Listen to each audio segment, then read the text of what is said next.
Assalamualaikum warahmatullahi wabarakatuh. Kami dari kelompok 4 ingin mempresentasikan terkait hasil diskusi tentang APBN. Pertama-tama, izinkan kami untuk perkenalkan diri. Nama saya Aina Tria Priana.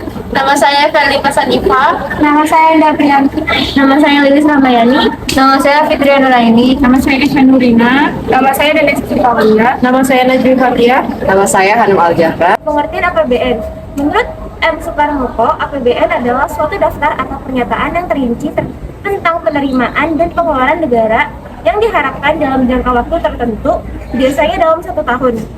Menurut Undang-Undang Nomor 17 Tahun 2003, APBN merupakan wujud pengelolaan keuangan negara yang ditetapkan tiap tahun dengan undang-undang. Lalu ada fungsi APBN, yaitu untuk mengatur dan menjalankan perekonomian serta menjalankan modal pemerintah yang telah disetujui oleh pihak DPR dengan cara membuat rincian pengeluaran ataupun pendapatan pada suatu negara. Selanjutnya saya akan menjelaskan tentang tujuan APBN untuk mengatur pendapatan dan pengeluaran negara. Hal ini penting agar dapat terrealisasikan peningkatan produksi, kesempatan kerja, serta pertumbuhan ekonomi, hingga akhirnya dapat mewujudkan kesejahteraan masyarakat Indonesia. Prinsip APBN kita disusun atas dasar 3 prinsip.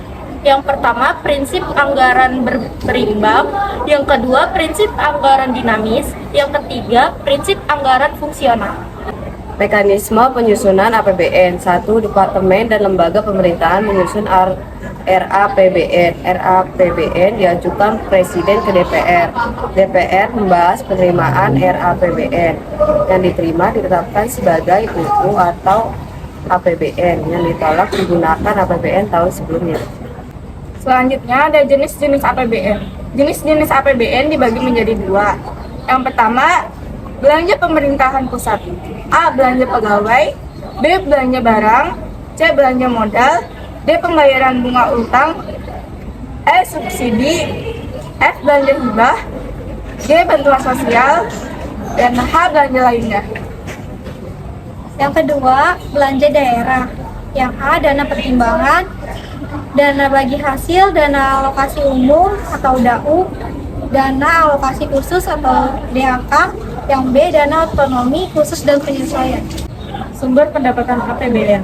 1. Penerimaan perpajakan. A. Perpajakan dalam negeri. Ada pajak penghasilan migas dan non-migas. Ada pajak pertambahan nilai atau PPN, pajak pertambahan nilai barang mewah atau PPNBM, pajak bumi dan bangunan atau PBB, bea perolehan hak atas tanah dan bangunan, dan cukai. B. Pajak perdagangan internasional, ada bea masuk dan pajak ekspor. Yang kedua ada penerimaan negara bukan pajak atau PNBP. Yang pertama ada penerimaan SDA atau minyak bumi, gas, pertambangan, kehutanan, dan perikanan. Yang kedua adalah BUMN.